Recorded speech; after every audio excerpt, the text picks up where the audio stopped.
বিসমিল্লাহির রহমানির রহিম। পরম করুণাময় ও অসীম দয়ালু আল্লাহর নামে শুরু।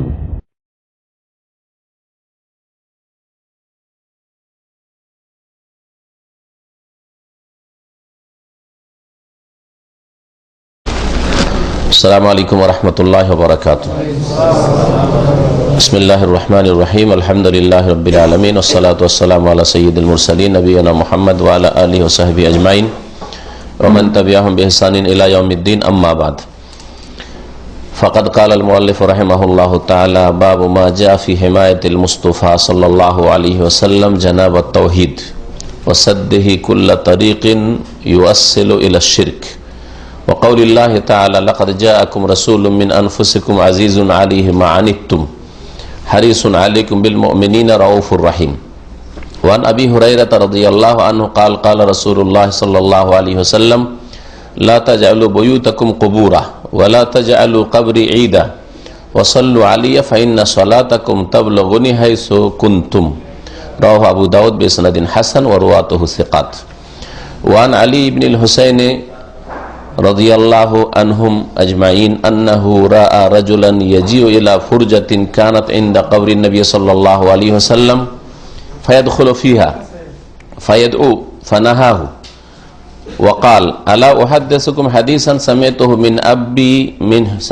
মিন আবি আন জাদ্দি আন রাসূলিল্লাহ সাল্লাল্লাহু আলাইহি ওয়াসাল্লাম ক্বাল লা তাত্তাখিযু কবরি ঈদা ওয়ালা বুয়ুতাকুম কুবুরা ফাইন্না তাসলিমাকুম ইয়াবলুগুনি আইনামা আও হাইসুমা কুনতুম। রাওয়াহু ফিল মুখতারা।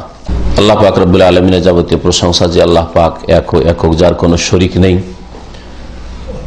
সে আল্লাহ পাক রব্বুল আলামিনের জন্য সমস্ত ইবাদত বন্দেগী বান্দার সালাত এবং সালাম নাযিল হোক নবী মুহাম্মদ রাসূলুল্লাহ সাল্লাল্লাহু আলাইহি ওয়াসাল্লামের উপর, যিনি শিরকের সমস্ত পথ বন্ধ করেছেন এবং তাওহীদের দিকে সারা জীবন আহ্বান করেছেন।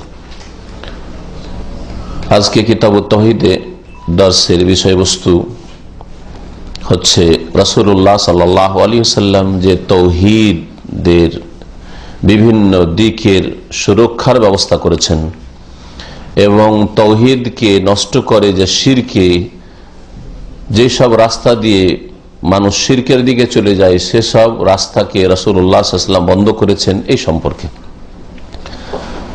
এখানে একটি আয়াত লেখক নিয়ে এসেছেন আর দুটি হাদিস। এই সংক্ষিপ্ত আজকের আলোচনা। লেখক বলছেন বাবু মা জা ফি হিমায়াতিল মুস্তাফা সাল্লাল্লাহু আলাইহি ওয়াসাল্লাম জানাবাত তাওহীদ। এই অধ্যায় হচ্ছে এই সম্পর্কে যে যা বর্ণিত হয়েছে রাসূলুল্লাহ সাল্লাল্লাহু আলাইহি ওয়াসাল্লামের সুরক্ষা সম্পর্কে। রাসূলুল্লাহ সাল্লাল্লাহু আলাইহি ওয়াসাল্লামের একটি গুণবাচক নাম হচ্ছে আল মুস্তাফা। মুস্তাফা মানে মনোনীত, মনোনীত, যাকে আল্লাহ পাক রব্বুল আলামিন মনোনীত করেছেন। আল্লাহ পাকের মনোনয়ন হয়েছে রিসালাত নবুয়ত দিয়ে, যে তাকে রাসূল করেছেন, তাকে নবী করেছেন। সফিউন, সফিউন মানে নির্বাচিত, মনোনীত, হ্যাঁ, পছন্দনীয়, যাকে ইখতিয়ার করা হয়েছে, চয়েস করা হয়েছে। সফি, ওই সদ ফা ইয়া হচ্ছে ওর মাদ্দা। আর আরবি গ্রামারে বাবে ইফতিয়ালে গেলে মুস্তাফা তা হয়, আর তাটা তয়ে বদলে গেছে। তাকে সদের পাশাপাশি হওয়ার কারণে সদের কাছাকাছি মাখরাজ হচ্ছে তয়ের, এই জন্য এসে তাকে আসলে ছিল তা মুস্তাফা, সেটাকে করা হয়েছে মুস্তাফা। যেমন মুজতাবা, ইজতেবা মানে হচ্ছে মনোনীত করা, নির্বাচন করা। নবী সাল্লাল্লাহু আলাইহি ওয়াসাল্লাম একটি গুণবাচন হচ্ছে মুজতাবা, নির্বাচিত। তো রাসূলুল্লাহ সাল্লাল্লাহু আলাইহি ওয়াসাল্লাম হচ্ছেন আল্লাহ পাকের মনোনীত। তিনি যে তাওহীদের বিভিন্ন দিকের সুরক্ষার ব্যবস্থা করেছেন। হিমায়াতুল মুস্তাফা মানে নবী সাল্লাল্লাহু আলাইহি ওয়াসাল্লাম যিনি মনোনীত, তার সুরক্ষা সম্পর্কে যা বর্ণিত হয়েছে। জানাবাত তাওহীদ মানে জানেবাত তাওহীদ। জানাব মানে হচ্ছে এখানে জানেব আরবি ভাষায়, আর বাংলা উর্দুতে জনাব মানে স্যার, হ্যাঁ, মহাশয়। তাওহীদের যে বিষয়টি রয়েছে সেই বিষয়টিকে রাসূলুল্লাহ সাল্লাল্লাহু আলাইহি ওয়াসাল্লাম বড়ই সুরক্ষিত করেছেন, তার হেফাজত করেছেন। তাওহীদ যাতে করে সুরক্ষিত হয়, তাওহীদ নষ্ট না হয়, দুর্বল না হয়। ওয়াসাদ্দিহি কুল্লা তারিকিন, আর রাসূলুল্লাহ সাল্লাল্লাহু আলাইহি ওয়াসাল্লামের বন্ধ করে দেওয়া এমন প্রত্যেকটি পথ ইউআসসিলু ইলা শিরক, যা শিরক পর্যন্ত পৌঁছায়, অর্থাৎ রাসূলুল্লাহ সাল্লাল্লাহু আলাইহি ওয়াসাল্লাম এমন সবগুলি পথকে বন্ধ করার ব্যবস্থা করেছেন যেই পথগুলি মানুষকে শিরক পর্যন্ত নিয়ে যায়। অনেক কাজ আছে যে কাজগুলি সরাসরি যদি বলা হয় ওই কাজগুলি সম্পর্কে, তাহলে শিরক নাই, কিন্তু শিরকের পথ, শিরকের রাস্তা, শিরকের রাস্তা। আল্লাহ পাক রব্বুল আলামিন গুনাহ হারাম করেছেন, পাপ হারাম করেছেন, আর পাপের রাস্তায় যাওয়া, পাপের রাস্তার কাছাকাছি যাওয়া, পাপের রাস্তায় চলা, পাপের রাস্তায় পা দেওয়া, তাও আল্লাহ পাক হারাম করেছেন। এই জন্য আল্লাহ পাক রব্বুল জিনা ব্যভিচার সম্পর্কে বলছেন ওয়ালা তাকরাবুজ জিনা, ব্যভিচারের কাছেও যেও না। এই কথা বলেন যে জেনা হচ্ছে কবিরা গুনাহ, বড় অপরাধ। হ্যাঁ, আল্লাহ জেনা করিও না এই কথা বলেননি, কি বলেছেন? কাছেও যেও না। জেনার কাছে যাওয়া হচ্ছে জেনাতে যেই কাজগুলি, কথাগুলি, মানে যেই রাস্তাগুলি জেনা পর্যন্ত পৌঁছায়, সেগুলো থেকে বেঁচে থাকে। যেমন কোনো অপর মহিলার সাথে টেলিফোন আলাপ করা, অথচ আপনার না কোনো ব্যবসায়ী সম্পর্ক আছে, না সাংসারিক সম্পর্ক আছে, এমনিতে খালাতো মামাতো বোন আমোদ ভর্তি করেন। হ্যাঁ, শালীর সাথে কথা বলেন, ভাবির সাথে কথা বলেন, কেন, কি প্রয়োজন আপনার? এগুলি হচ্ছে গুনার পথ, গুনার রাস্তা, তাই না? এইরকমই নির্জনে কোনো মহিলা একা ঘরে আছে, আর ওর ঘরে ঢোকা, দেবর ভাবির ঘরে ঢুকে ভাতিজা ভাতিজিদেরকে আদর করার বাহানাই, এগুলি হচ্ছে জেনার রাস্তা। যদিও তার অন্তর সৎ থাকে, আমার ভাবির ঘর, ভাইয়ের ঘর, আর ভাবিকে আমি বোনের মতো শ্রদ্ধা করি, এসব যুক্তি চলবে না। হ্যাঁ, যে আপনার ভাবি, সেটা ভাবির ঘর, আর ভাই মজুদ নেই, আর আপনিও ঘরে ঢুকছেন, বা মহিলা একজন আছে সেখানে ঢুকছেন আপনি, এটা নিষিদ্ধ ইসলামে। হ্যাঁ, এটা বড় জেনা না হইলেও জেনার এগুলি রাস্তা, এই জন্য এগুলোকে বিভিন্ন রকমের জেনা বলে আখ্যায়িত করা হয়েছে। কোনটা চোখের জেনা, কোনটা হাতের জেনা, কোনটা কথার জেনা, কোনটা পায়ের জেনা। আপনার কদম বাড়াইলেন আপনি ভাবির রুমের দিকে, অথবা শালীর রুমে যেখানে একা আছে, ফিতনার আশঙ্কা আছে। এইরকমই ডাক্তারখানা আপনি নিজের ভাবিকে নিয়ে চললেন রিক্সাতে, ভাবিকে নেওয়ার জন্য তার বাবার বাড়ি চলে গেলেন, ভাবিকে নিয়ে আসলেন আপনি, আমাদের বাড়ি নিয়ে আসলাম, এইসবগুলো হচ্ছে জেনার কাছে যাও, জেনার রাস্তা এগুলি। তবে জেনার রাস্তা থেকে যেমন নিষেধ করা হয়েছে, তেমনি খুনের রাস্তা থেকে নিষেধ করা হয়েছে। হ্যাঁ, যে কোনো গুনার রাস্তা থেকে নিষেধ করা হয়েছে, মদের রাস্তা থেকে নিষেধ করা হয়েছে, যে কোনো পাপের রাস্তা থেকে নিষেধ করা হয়েছে। আর সবচেয়ে বড় গুনাহ হচ্ছে কি জানেন না? যে সবচেয়ে বড় গুনাহ কি? খুন করা নাকি? চুরি করা? ব্যভিচার করা? শিরক করা। কারণ যে ব্যক্তি শিরক করলো, সে আল্লাহর সাথে অংশীদার বানিয়ে দিল।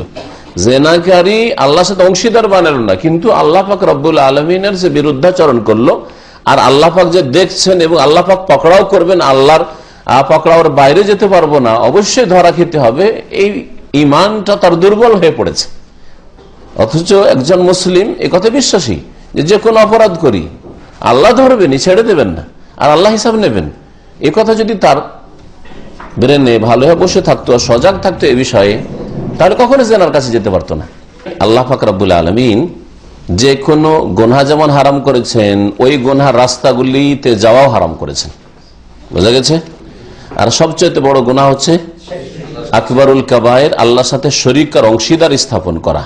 সুতরাং শিরকের সমস্ত রাস্তা রাসূলুল্লাহ সাল্লাল্লাহু আলাইহি ওয়াসাল্লাম বন্ধ করেছেন। সেগুলি শিরক না হইলেও সেগুলি বিদআত, আর বিদআতই ধীরে ধীরে মানুষকে শিরকে পৌঁছায়।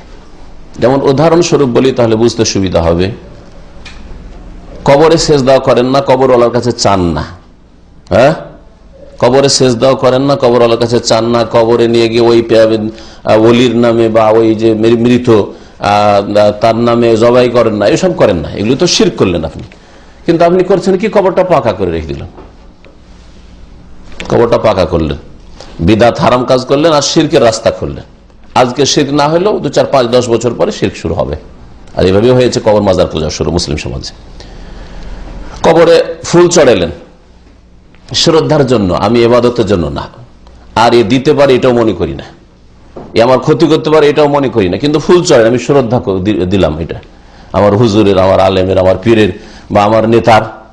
ঠিক আছে, এই কাজটা বিদআত, হারাম, গুমরাহি, জাহান্নামে যাওয়ার কারণ।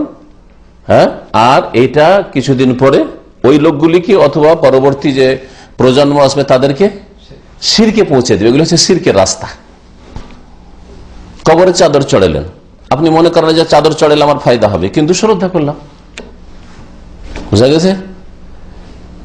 শিরক না হলো বিদাত, আর এটা শিরকের রাস্তা। এই শিরকের রাস্তাগুলি নবী সাল্লাল্লাহু আলাইহি ওয়াসাল্লাম বন্ধ করেছেন।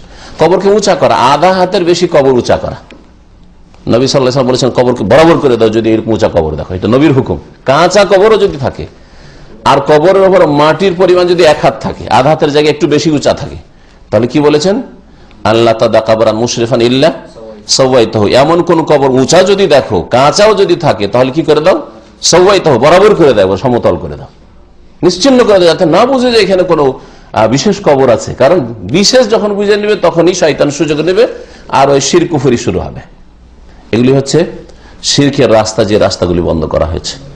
এই কবরের কাছে ভিড়ভাড় করা, ওরুস লাগানো, কবরে তো সারা জীবন আসতে পারি না, আল্লাহর ওলি ছিলেন, নেক লোক ছিলেন, আমাদের ওস্তাদ ছিলেন, আসতে পারি না, তো বছরে একটা দিন নির্ধারিত করি, তার মৃত্যু দিবস অথবা জন্ম দিবস যেই দিনই হোক না কেন, একটা দিন নির্ধারিত করি, ওই দিন আমরা দলে দলে তার কবর কাছে হাজির হব, হ্যাঁ, বা ঘন ঘন আমরা হাজির হব। এগুলি বিদাত, আর এই বিদাত ধীরে ধীরে মানুষকে শিরক পর্যন্ত পৌঁছায়। বিদাতগুলি হচ্ছে যেগুলি নতুন কাজ ধর্মের নামে, কবরকে জড়িয়ে হোক অথবা অন্য কোনো ক্ষেত্রে হোক, হ্যাঁ। আর বিশেষ করে অতিরঞ্জনের বেদাত, অতি ভক্তির বিদাত, যা নেই ইসলামে তা করা, এই বেদাতগুলি ধীরে ধীরে মানব জাতিকে শিরকে লিপ্ত করেছে, শিরকে লিপ্ত করেছে। এই জন্য এর আগের আলোচনাতে আপনারা টপিকসে পড়েছেন যে আদম সন্তানের শিরক কুফরির কারণ হচ্ছে আল গলুফি সলেহীন, ওলি আউলিয়া নেক লোকদের সম্পর্কে অতিরঞ্জন বাড়াবাড়ি, অতি ভক্তি।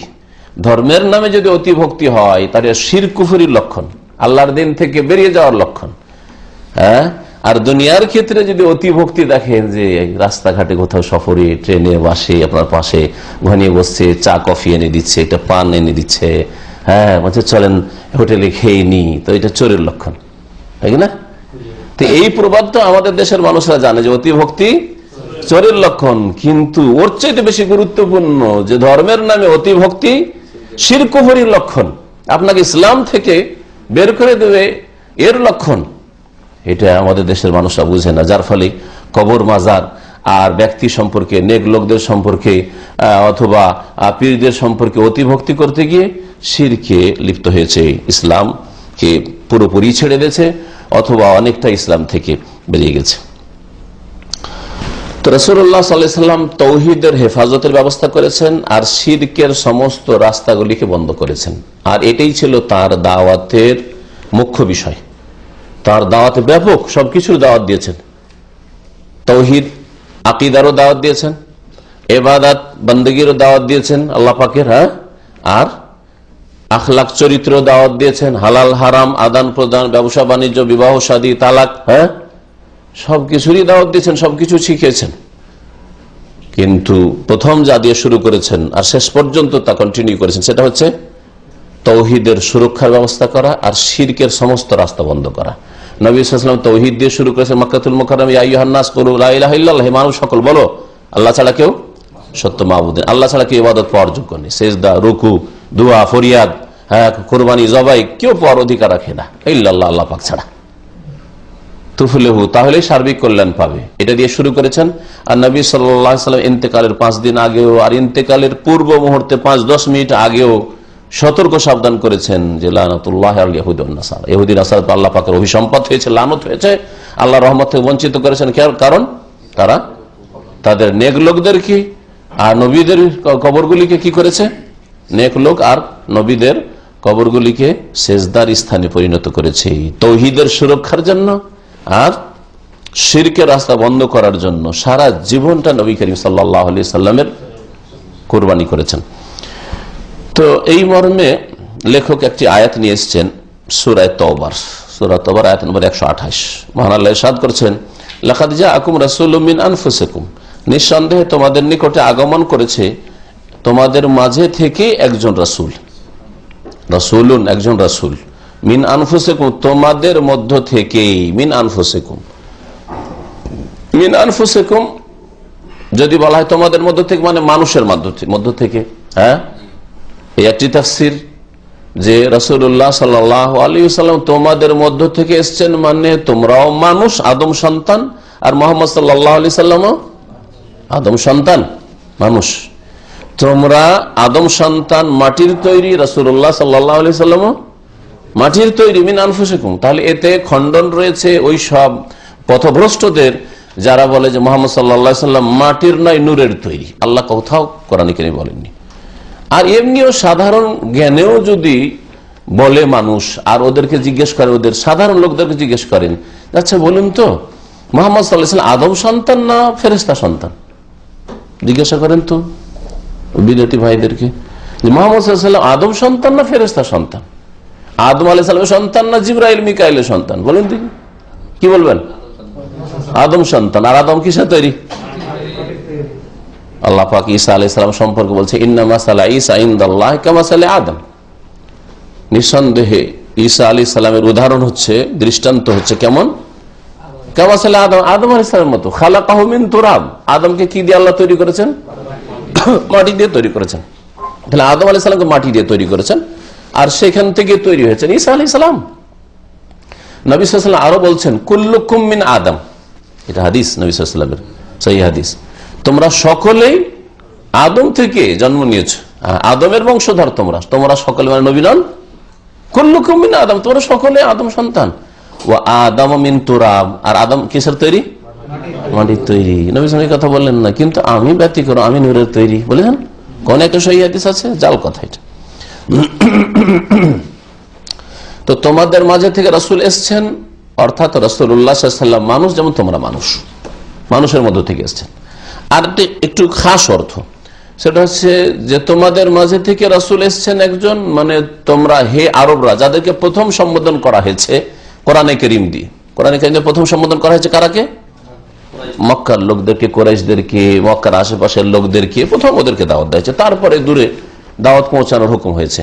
তাহলে আয়াতের তাফসীর কি হবে? তোমাদের মাঝে নিঃসন্দেহে একজন রাসূল এসেছেন, তোমাদের মাঝে থেকেই, মানে তোমাদের বংশ থেকেই, কুরাইশ বংশেরই একজন, বরং কুরাইশ বংশের একজন শ্রেষ্ঠ সন্তান, হ্যাঁ, যার সম্পর্কে জীবনে তোমরা কোন একটা দোষ ত্রুটি বলতে পারবে না। অনেকে সারা জীবনে কত রকমের ভুল করে। ছোটকালে কেউ কারো গাছের ফল পেড়ে খেয়েছেন, কারো ক্ষয়ক্ষতি করেছেন, কারো মুরগি ছাগল মেরেছেন, হ্যাঁ, তাই না? কত রকমের ক্ষতি করেছেন। কিন্তু রাসূলুল্লাহ সাল্লাল্লাহু আলাইহি ওয়াসাল্লাম সম্পর্কে আরব মুশরিকেরা, মক্কার লোকেরা সবাই জানতো যে সাদিকুন আমিন, সত্যবাদী এবং বিশ্বস্ত ব্যক্তি। যদি দ্বীন ইসলামের কথা, তাওহীদের কথা, লা ইলাহা ইল্লাল্লাহর কথা না বলতেন রাসূলুল্লাহ সাল্লাল্লাহু আলাইহি ওয়াসাল্লাম, তো তাদের কাছে একেবারে চোখ বন্ধ করে এক নাম্বার মানুষ, এইরকম মানুষ পৃথিবীতে হয়নি, আর হবেও না, এটাই না তাদের বিশ্বাস ছিল। তাহলে শত্রুতা তাদের লা ইলাহা ইল্লাল্লাহর সাথে, হ্যাঁ, ব্যক্তির সাথে নয়। ওই ব্যক্তি তো, যেই ব্যক্তি এর আগে লা ইলাহা ইল্লাল্লাহ দাওয়াত দেননি, আর এখন দাওয়াত দিতে লেগেছেন, দুশমন হয়ে গেলেন। যে রাসূলুল্লাহ সাল্লাল্লাহু আলাইহি ওয়াসাল্লাম তোমাদের মাঝে থেকে এসেছেন, তোমাদের বংশেরই, আর তোমাদের ভাষাভাষী, তোমাদের ভাষাভাষী, মিন আনফুসিকুম, তোমাদের ভাষায় পাঠিয়েছি। এটা আল্লাহ পাকের ইহসান যে তোমরা সহজে বুঝতে পারছো। হ্যাঁ, তোমাদের মাঝে থেকে পাঠিয়েছি যাতে করে এই আত্মহংকার না আসে, বা শয়তান তোমাদেরকে এই রাস্তা দিয়ে আবার বিভ্রান্ত না করে। আরে অন্য বংশের লোককে মারবো কেন? তোমাদেরই বংশের কুরাইশ, এই মক্কার লোক তোমাদেরই, তোমাদেরকে আগে দাওয়াত দেওয়া হচ্ছে, তোমরা মানো। তোমাদের বংশ থেকে আসলো, তোমাদের ভাষাভাষী আসলো, তোমরাই যদি না মানো, তা সারা পৃথিবীর লোক কি করে মানবে?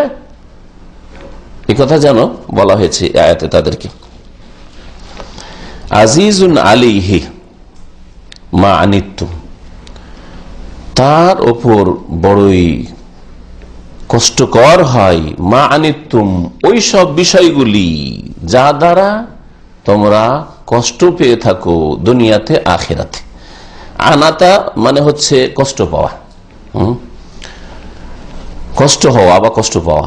তো তোমাদের যে সব কাজে কথায় কষ্ট হয়, সেগুলিতে রাসূলুল্লাহ সাল্লাল্লাহু আলাইহি ওয়াসাল্লাম কষ্ট অনুভব করেন, তার জন্য সেগুলি খুব কঠিন হয়ে পড়ে। তিনি খুব কষ্টকর মনে করেন ওই সব বিষয়গুলি। নিজের ওপর কষ্ট হইলে কষ্ট হয় না তাকে, তোমাদের কষ্ট হইলে রাসূলুল্লাহ সাল্লাল্লাহু আলাইহি ওয়াসাল্লামকে কষ্ট হয়। তাহলে কত ভালো মানুষ ছিলেন। আরে আপনাদের কষ্ট হইলে আমাকে কষ্ট হয়, আপনাদের ব্যথায় আমি ব্যথিত, হ্যাঁ, তাহলে কত দরদি মানুষ তাহলে, তাই না? কিন্তু আপনাদের শোক, আপনাদের ব্যথা, আপনাদের চরকায় তেল দেন, আমার তাতে কি? যদি এইরকম হয়, তাহলে সে ভিন্ন লোক, ঠিক না? তো আল্লাহ পাক এটা শুধু মুখের দাবি নয়, রাসূলুল্লাহ আল্লাহ পাক সার্টিফিকেট দিচ্ছে। আমরা হয়তো মুখে দাবি করতে পারি অনেক সময় মিছামিছি বাড়াবাড়ি কথা মানুষের মন জয় করার জন্য, খুশি করার জন্য, কিন্তু আল্লাহ পাক রব্বুল আলামিন স্বয়ং নবী সাল্লাল্লাহু আলাইহি সাল্লামকে সার্টিফিকেট দিচ্ছেন যে হে মানুষ, তোমাদের যেসব কথা কাজে কষ্ট হয়ে থাকে বা যে অবস্থায় তোমরা বিপদে পড়ো, বসে মুসিবতে পড়ো, সেই অবস্থা দেখলে বা জানলে নবী সাল্লাল্লাহু আলাইহি সাল্লামকে কি হয়? বড় কষ্ট হয়। আজিজুন আলাইহি মানে শাকুন আলাইহি, তার জন্য বড়ই কষ্টকর হয়। মা আনিতুম মানে যাতে তোমাদের বিপদ আপদ রয়েছে, কষ্ট রয়েছে। বিপদ আপদ কষ্ট রয়েছে কিসে? যাতে তোমাদের বিভিন্ন রকমের কষ্ট হয়ে থাকে, যেমন কুফরি। তোমাদের কুফরিতে রাসূলুল্লাহ সাল্লাল্লাহু আলাইহি ওয়াসাল্লামকে কষ্ট হয়, তোমাদের গুমরাহিতে রাসূলকে কষ্ট হয়, তোমরা হতাহত হবে, তোমাদের বিরুদ্ধে আল্লাহ পাকের পক্ষ থেকে জিহাদের ঘোষণা হবে আর হতাহত হবে, এতে রাসূলুল্লাহ সাল্লাল্লাহু আলাইহি ওয়াসাল্লামকে কষ্ট হয়। রাসূলুল্লাহ সাল্লাল্লাহু আলাইহি ওয়াসাল্লাম চান না যে মানুষ হতাহত হোক। তারপরে তোমরা জিহাদ যখন আল্লাহর পক্ষ থেকে মুমিনরা করবেন আর বন্দী হয়ে আসবে, তাতেও রাসূলুল্লাহ সাল্লাল্লাহু আলাইহি ওয়াসাল্লাম কষ্ট হয়। এমন নয় যে বন্দী করা নবী সাল্লাল্লাহু আলাইহি ওয়াসাল্লামের শখ, লোকজনকে বন্দী করলে খুশি হন না, কখনো না। তো এগুলি হচ্ছে কষ্ট, তোমাদের বন্দী হওয়া, তারপরে তোমাদের নিহত হওয়া, তোমাদের আহত হওয়া, তোমাদের গুমরাহি, তোমাদের কুফরি, তোমাদের শিরক। কারণ কুফরি শিরক তোমাদের দুনিয়াতে আল্লাহর গজব ডেকে নিয়ে আসবে, আখিরাতে চিরকাল জাহান্নামে রাখবে। নবী সাল্লাল্লাহু আলাইহি ওয়াসাল্লাম যে তোমাদের অবস্থা দেখেন, যে তোমরা যে অবস্থায় আছো, এতে তোমাদেরকে জাহান্নামে যেতে হবে, আল্লাহ পাকের দুনিয়াতে আযাব আসবে, তাহলে নবী সাল্লাল্লাহু আলাইহি ওয়াসাল্লাম খুব কষ্ট পান, খুব কষ্ট হয়। তাহলে কত হিতাকাঙ্ক্ষী ছিলেন যে তোমাদের দুনিয়ারও ক্ষতি না হোক আর আখিরাতেরও কোন রকমের ক্ষতি না হোক, এটাই চেয়েছেন রাসূলুল্লাহ সাল্লাল্লাহু আলাইহি ওয়াসাল্লাম। তো রাসূলুল্লাহ সাল্লাল্লাহু আলাইহি ওয়াসাল্লাম জিহাদ করেছেন কেন? তাহলে যদি নবী সাল্লাল্লাহু আলাইহি ওয়াসাল্লামকে কাফেরদের কষ্টে, কুরাইশদের কষ্টে, আরব মুশরিকদের কষ্টে কষ্ট হইতো, আল্লাহ সার্টিফিকেট দিচ্ছেন, তো নবী সাল্লাল্লাহু আলাইহি ওয়াসাল্লাম বদর, উহুদ করলেন কেন, আর মক্কা করলেন কেন, খন্দক কেন হইলো, কেন হইলো? এটা বোঝার জন্য একটি শুধু উদাহরণ দিচ্ছি, সেটা ছোট বাচ্চার ওষুধ খাওয়ান। ছোট বাচ্চাকে যখন ওষুধ খাওয়ান, তখন বাচ্চা কি করে? খেতে চায়, চিৎকার করে আর আছাড় পাছাড় করে, মোটেই খেতে চায় না। অনেক সময় উগলি দিতে পারলে উগলে দেয়, তখন মা বাবা কি করে? হাত চেপে ধরে, পা চেপে ধরে, মুখটাকে ফেড়ে ঢুকিয়ে দিয়ে তারপরে ফেড়ে ধরে যতক্ষণ পর্যন্ত না গিলে ছেড়ে দেন, গিলবি তারপর তো ছাড়বো, ঠিক না? কেন করে? কষ্ট দেওয়ার জন্য ছেলেটাকে, যাতে সুস্থ হয়, ওর হিতাকাঙ্ক্ষী দরদি, সেই জন্য। যদিও তোমার জন্য অপ্রীতিকর ওষুধটা, তিতা লাগছে বা মন খারাপ হচ্ছে, বমি চলে আসছে, তারপরে তোমাকে খেতে হবে। তারপর আর একটা উদাহরণ অপারেশনের দেন, বড় মানুষের, ছোটদের না। 50-60 বছরের মানুষ আর অপারেশন করে 1-2 লিটার রক্ত গেল, আর জখমও হইল, বেচারা কমজোরও হইল, তারপরে 1,00,000-10 লাখ টাকা খরচও হইল, অপারেশন করে নিয়ে আসছেন নিজের বাবাকে, মাকে। কেন অপারেশন করে নিয়ে আসছেন? মাকে কষ্ট দেওয়ার উদ্দেশ্য ছিল, বাপকে কষ্ট দেওয়ার উদ্দেশ্য ছিল? কষ্ট দেওয়ার জন্য এত টাকা পয়সা খরচ করে আসলেন? কি জন্য? যে আপাতত একটু জখম হইলেও, পেটটা কাটা ছিঁড়া হইলেও, যাতে করে ভবিষ্যৎ জীবনটা সুখে শান্তিতে থাকে, সুস্থ হয়ে থাকে আর চলাফেরা করতে পারে, ঠিক না? তো জিহাদ ফি সাবিলিল্লাহ ঠিক অপারেশনের মতো। জিহাদ ফি সাবিলিল্লাহ ছোট বাচ্চাকে যে ওষুধ খেতে চায় না, ওষুধ খাওয়ানোর মতো। অবুঝ কাফের মুশরিক বুঝে না যে ও জাহান্নামে চলে যাচ্ছে, শয়তান ইবলিস জাহান্নামে নিয়ে যাচ্ছে, তো ওদেরকে টেনে নিয়ে আসার জন্য একটু চাপ সৃষ্টি করা আর ভালো রাস্তাটাই একটু লাগিয়ে দেওয়া, ভালো রাস্তা উঠিয়ে দেওয়ার জন্য। আজকালকার ট্রাফিক আইনের উদাহরণ তাও দিতে পারেন। ট্রাফিক আইন, আপনাকে বেল্ট না লাগাইলে একটা ফাইন লাগিয়ে দিচ্ছে, কত? 150 রিয়াল। ইশারায় সিগন্যাল লাল হয়ে তারপর টান দিলেন, 900 রিয়াল। কেন?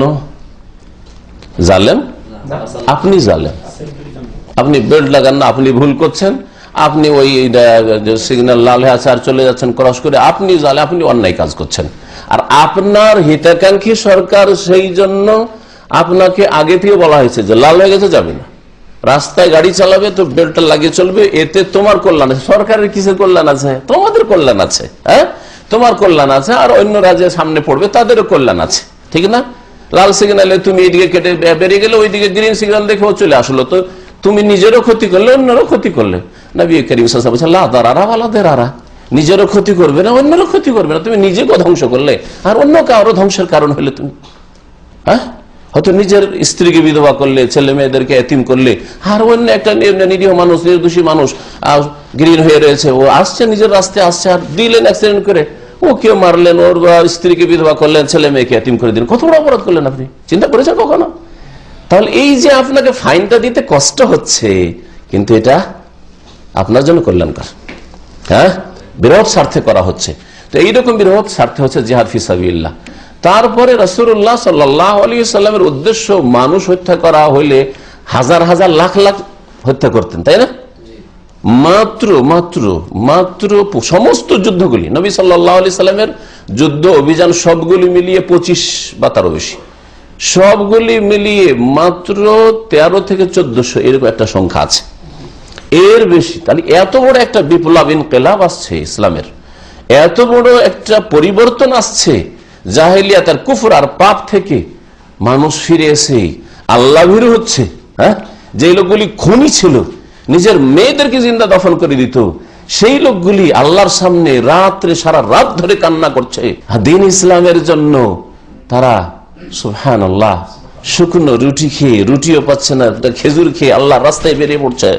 এইরকম যে একটা আল্লাহ পাক রব্বুল আলামিন প্রজন্ম তৈরি করে দিলেন, নবী সাল্লাল্লাহু আলাইহি সাল্লামের প্রশিক্ষণ প্রাপ্ত, এরা মানুষের হিতাকাঙ্ক্ষী ছিলেন, এরা মানুষের হিতাকাঙ্ক্ষী ছিলেন, কাফের মুশরিকর হিতাকাঙ্ক্ষী ছিলেন।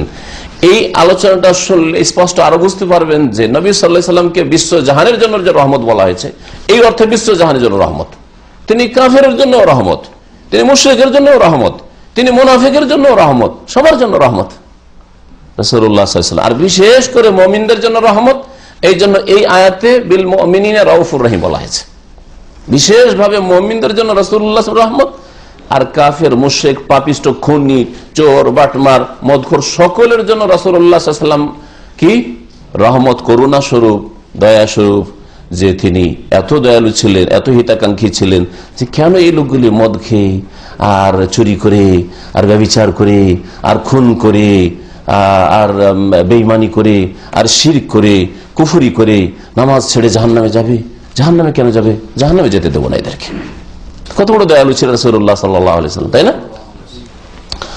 তো আল্লাহ পাক তাই বলছেন আজিজুন আলাইহি মা আনিতুম, তোমাদের যে সব কথা কাজে বা অবস্থায় কষ্ট হয় তাতে রাসূলুল্লাহ সাল্লাল্লাহু আলাইহি ওয়াসাল্লাম বড়ই কষ্ট পান। হারিসুন আলাইকুম, আর তোমাদের কল্যাণের জন্য তিনি অত্যন্ত উদ্গ্রীব, তোমাদের শাদীদুল হিরস ওয়া রাগবা ফি হিদায়াতিকুম, তোমাদেরকে সঠিক পথে লাগিয়ে দেওয়ার জন্য, জান্নাতের পথে চালানোর জন্য, আর তোমাদের এই নগদ দুনিয়াতে আর যেটাকে ধার মনে করছো আখেরাতে, দুনিয়া আখেরাত ইহকাল পরকালে যাতে করে তোমাদের কল্যাণ হোক, এই ক্ষেত্রেও রাসূলুল্লাহ অত্যন্ত আগ্রহী। হারিসুন আলাইকুম বিল মুমিনিনা রাউফুর রহিম, আর মুমিনদের সাথে রাসূলুল্লাহ সাল্লাল্লাহু আলাইহি ওয়াসাল্লাম রাউফুন, রাউফুন অত্যন্ত সহিষ্ণু। হ্যাঁ, রউফ বলা হয়, রাফাতুন মানে হচ্ছে আদর করা, অত্যন্ত আদর করেন তিনি, শফকা যাকে বলা হয়। হ্যাঁ, যেমন ছোট বাচ্চাকে কত আদর করেন আপনি, আপনার ছোট ছোট ছেলে মেয়েদের, বড় সাবালক হয়েছে, সাবালিক হয়েছে, ওদের ওইভাবে আদর করছেন যত আদর করছেন আপনার ছোট ছেলে মেয়েদেরকে। তো রাসূলুল্লাহ সাল্লাল্লাহু আলাইহি ওয়াসাল্লাম ওই রকমই প্রত্যেক মানুষের জন্য অত্যন্ত সহিষ্ণু ছিলেন। জি, আর রহিম, তিনি মুমিনদের সাথে কি ছিলেন? দয়ালুও ছিলেন। রাউফুন রহিম, এই দুইটি গুণ আল্লাহ পাকের গুণবাচক নাম। আল্লাহ পাকের ক্ষেত্রে যখন প্রয়োগ হবে তখন তার ব্যাপক অর্থ হবে, তার অর্থের শেষ নেই, ব্যাপক অর্থ হবে, ঠিক আছে না? সীমাহীন তিনি সহিষ্ণু ছিলেন, সহিষ্ণু, সীমাহীন তিনি দয়ালু, হ্যাঁ, বড়ই দয়াবান, এই জন্য বলছেন রাহিম মানে। হ্যাঁ, আর যখন রাসূলুল্লাহ সাল্লাল্লাহু আলাইহি ওয়াসাল্লাম সম্পর্কে রউফ রাহিম হবে, তো রাসূলুল্লাহ সাল্লাল্লাহু আলাইহি ওয়াসাল্লাম মানব জাতির মধ্যে বা সৃষ্টির মধ্যে যতটা বেশি দয়া হওয়া সম্ভব সেটা পূর্ণ মাত্রায় রাসূলুল্লাহ সাল্লাল্লাহু আলাইহি ওয়াসাল্লামের মধ্যে ছিল। যতটা সহনশীল হওয়া সম্ভব মানব জাতির বা সৃষ্টির, তার পূর্ণ মাত্রায় রাসূলুল্লাহ সাল্লাল্লাহু আলাইহি ওয়াসাল্লামের মধ্যে এটা ছিল। আপনি আমরাও দয়া করি, কিন্তু খুব সীমিত অর্থে। আপনি স্ত্রীর উপর দয়া করেন না? মায়া লাগে না? কষ্টের কাজ করতে দেখলে, কাজ করতে করতে ক্লান্ত হয়ে গেছে, অসুস্থ হয়ে পড়েছে, ছেলে মেয়েদের উপর মায়া লাগে না? তো দয়া তো আছে, দয়া নাই? তারপরে একটা গরিব দুঃখী মানুষকে দেখলে দয়া লাগে না, মায়া লাগে না? লাগে, কিন্তু সীমিত। একটু মনের উল্টা হইলে কিছুই না, একটু মনের উল্টা হইলে, বিবি একটু মনের উল্টা হইলে একেবারে মিনিটের মধ্যেই পরিবর্তন। একটু লবণ বেশি হয়েছে, ঝাল বেশি হয়েছে, তেল বেশি হয়েছে, ওইতেই পরিবর্তন হয়ে গেল। কোথায় আপনার দয়া গেল? গালাগালি শুরু করে দিলেন, খারাপ ব্যবহার করা শুরু করে দিলেন, তাই না? একটা ছেলে সামান্য একটু অবাধ্য হয়েছে, আপনার দয়া শেষ, ত্যায্যপুত্র রাখবোই নাকি বাড়িতে? কোথায়? কত সীমিত দয়া আপনার। কিন্তু রাসূলুল্লাহ সাল্লাল্লাহু আলাইহি ওয়াসাল্লাম এর সাথে যারা খারাপ ব্যবহার করেছে, নবী সাল্লাল্লাহু আলাইহি ওয়াসাল্লাম তাদেরকে মাফ করেছেন। আপনি পারবেন না? যারা ওদের হুড়ি চাপিয়ে দিয়েছে, যারা রাসূলুল্লাহ সাল্লাল্লাহু আলাইহি ওয়াসাল্লামকে খুন করার জন্য বাড়ি ঘেরাও করেছে, মক্কা বিজয়ের সময় এসে সবকে মাফ করে দিলাম, আনতুমুত তালাকা, যাও সবকে মাফ করে দিলাম, লা তাসরিবা আলাইকুম আল-ইয়াউম। ইউসুফ আলাইহিস সালাম যেমন সৎ ভাইদেরকে মাফ করেছিলেন, মাত্র কয়েকজন সৎ ভাইকে, আর আমি গোটা মক্কাবাসীকে মাফ করে দিলাম। কত দয়া! এইরকম দয়া কোন সৃষ্টির হইতে পারে না, একমাত্র রাসূলুল্লাহ সাল্লাল্লাহু আলাইহি ওয়াসাল্লামের মধ্যে ছিল, যে আল্লাহ পাক দান করেছিলেন। আল্লাহর ক্ষেত্রে যখন এই নামগুলি ব্যবহার করা হবে, তখন সীমাহীন অর্থ থাকবে, তাতে ব্যাপক অর্থ থাকবে। আর যখন রাসূলুল্লাহ সাল্লাল্লাহু আলাইহি ওয়াসাল্লাম সম্পর্ক হবে, তখন রাসূলুল্লাহ সাল্লাল্লাহু আলাইহি ওয়াসাল্লামের জন্য যতটা উপযোগী, তিনি সৃষ্টি কুলের মধ্যে সবচেয়ে বেশি দয়ালু ছিলেন। আর যখন আপনার জন্য, আমার জন্য ব্যবহার হবে, আমার আব্বা বড় দয়ালু, আমার আম্মা খুব দয়া করে, মায়া করে, তখন সেই অর্থে ব্যবহার হবে। এটা নামের ক্ষেত্রে শিরক নাই। এই ব্যাখ্যাটা এই জন্য শেষখানে বললাম যে এটা নামের ক্ষেত্রে শিরক না। কেউ কথা বলতে পারে না যে আল্লাহ ও রহিম আর নবী ও রহিম, তো শরীক হয়ে গেল না, শরীক হলো না, সীমিত অর্থ, আর ওখানে হচ্ছে ব্যাপক অর্থ, সুতরাং এটা শরীক হওয়া নয়। এই আয়াত থেকে আমরা জানতে পারলাম যে, তার মধ্যে জানতে পারলাম যে রাসূলুল্লাহ সাল্লাল্লাহু আলাইহি ওয়াসাল্লাম অত্যন্ত দয়ালু ছিলেন এবং মানুষের হেদায়েতের জন্য যখন সচেষ্ট ছিলেন, তিনি উম্মতকে শিরক থেকে সতর্ক করেছেন এবং শিরকের রাস্তাগুলি বন্ধ করেছেন। আর এখানে আরো জানিয়ে দেওয়া হয়েছে আল্লাহ পাকের নিয়ামত, এই রাসূলুল্লাহ সাল্লাল্লাহু আলাইহি ওয়াসাল্লামকে পাঠানো আল্লাহ পাকের নিয়ামত। বলছেন লেখক, তানবী আলা নিয়ামাতিল্লাহ আলা ইবাদি, তার বান্দা, আল্লাহর বান্দাদের উপর আল্লাহ পাকের বড় নিয়ামত, অনুগ্রহ, যে এই রাসূলকে পাঠিয়েছেন, যেই রাসূল তাদের মধ্য থেকেই ছিল, তাদের ভাষাভাষী ছিল, যাতে করে প্রথম তাদের বুঝতে সুবিধা হয়। আর তারপর রাসূলুল্লাহ সাল্লাল্লাহু আলাইহি ওয়াসাল্লাম সারা বিশ্বের সমস্ত মানুষের জন্য হিতাকাঙ্ক্ষী ছিলেন, এতে কোনো সন্দেহ নেই। রাসূলুল্লাহ সাল্লাল্লাহু আলাইহি সাল্লামের বংশের এখানে প্রশংসাও রয়েছে, কারণ তোমাদের মধ্য থেকে, মানে কোরাইশের মধ্য থেকে আল্লাহ পাঠিয়েছেন। আর কোরাইশ সবচাইতে সম্ভ্রান্ত বংশ, এই ক্ষেত্রে আরবদের কোনো দ্বিমত ছিল না। এই জন্য মক্কাতুল মুকাররমার বা কাবার নেতৃত্ব এই কোরাইশদের কাছেই ছিল। রাসূলুল্লাহ সাল্লাল্লাহু আলাইহি সাল্লাম যে বড় দয়ালু ছিলেন মুমিনদের সাথে, এটাও জানা গেল। আর রাসূলুল্লাহ সাল্লাল্লাহু আলাইহি সাল্লাম কাফেরদের উপর কঠোর যে ছিলেন, এই কঠোরতার উদাহরণটাও পেশ করলাম, যে কঠোরতাটা কিরকম ছিল, মায়ার কঠোরতা ছিল। হ্যাঁ, ভুল পথ থেকে ফিরিয়ে নিয়ে এসে তাদের ইহকাল পরকালের যাতে কল্যাণ হয়, সার্বিক কল্যাণ হাসিল করে, আর আল্লাহর আযাবে যেন না পড়ে, আযাব থেকে রক্ষা করাই ছিল উদ্দেশ্য। এই জন্য নবী সাল্লাল্লাহু আলাইহি সাল্লাম কাফেরদের ক্ষেত্রে কঠোরতা অবলম্বন করেছেন। যেমন আমরা উদাহরণ দিলাম, ছোট বাচ্চার উদাহরণ অথবা অপারেশনের উদাহরণ।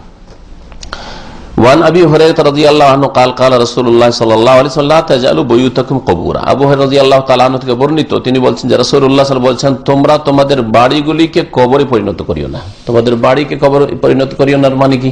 একটি অর্থ হচ্ছে যে তোমাদের বাড়িগুলিকে কবরে পরিণত করিও না, মানে কবরস্থানে। তাহলে সাহাবীরা জানতেন যে কবরস্থান, কবর যেখানে আছে সেই জায়গাগুলো নামাজ পড়ার জায়গা নয়, সেই জায়গাগুলি নামাজ পড়ার জায়গা নয়। তো কবর যেমন নামাজ পড়ার জায়গা নয়, বা কবরস্থান নামাজ পড়ার জায়গা নয়, কবরকে সামনে করে নয়, আর কবরের ওপরে না, আর কবর আর ওপর বিল্ডিং আর গম্বুজ তৈরি করে সেখানে সিজদা করবে, এই জন্যও নয়।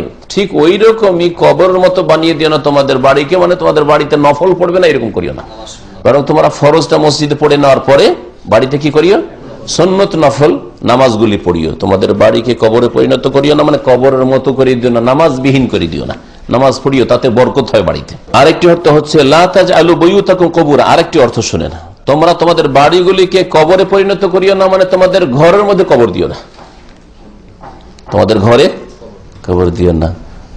ভাবলেন যে আমার আব্বা এত প্রভাবশালী মানুষ ছিলেন, আর এত ধন দৌলত আছে, তো তাকে দূরে কেন কবর দেব, তার ঘরেই কবরটা দিয়ে দিই, বা আমাদের উঠানেই কবরটা দিয়ে দিই, সামনে থাকলো, চোখের সামনে কবরটা থাকলো সবসময় না, এটা নিষেধ।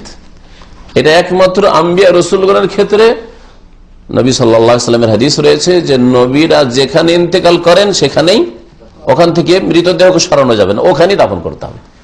এখন নবী যদি বাড়িতে ইন্তেকাল করেন তাহলে বাড়িতে দাফন করতে হবে।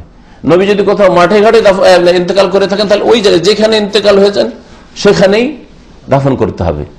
পক্ষান্তরে যতই বড় আলেম হোক আর ইমাম হোক আর সাহাবী হোক, ইন্তেকাল করেছে বাড়িতে, হ্যাঁ বাড়িতে দাফন করে দিবেন, ঘরে আর ঘরে দাফন করে দিবে, এটা জায়েজ নাই।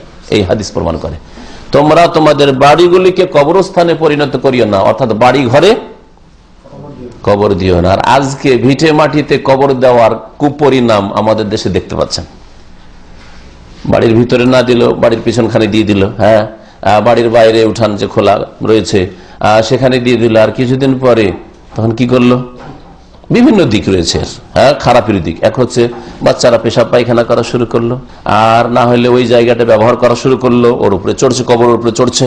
আর না হলে আজকাল করছে কি, যেহেতু জমি জায়গার দাম খুব দ্রুত অনেক বেশি বেড়ে গেছে, এখন লোভ সামলাতে পারছে না, দাদার কবরটা এখানে দেওয়া হয়েছিল, বা আমার আব্বার কবরটা এখানে উঠানে দেওয়া হয়েছিল, বা ভিটে মাটিতে দেওয়া হয়েছিল, এই জায়গাটাতে একটা রুম উঠে যাবে, সুতরাং কি করব, এখন কি করব, কবরকে নিচে রেখে ওপরটাকে বানাই করে ওর উপরে ঘর বানিয়ে নিচ্ছে। বহু জায়গায় খবর আছে এরকম।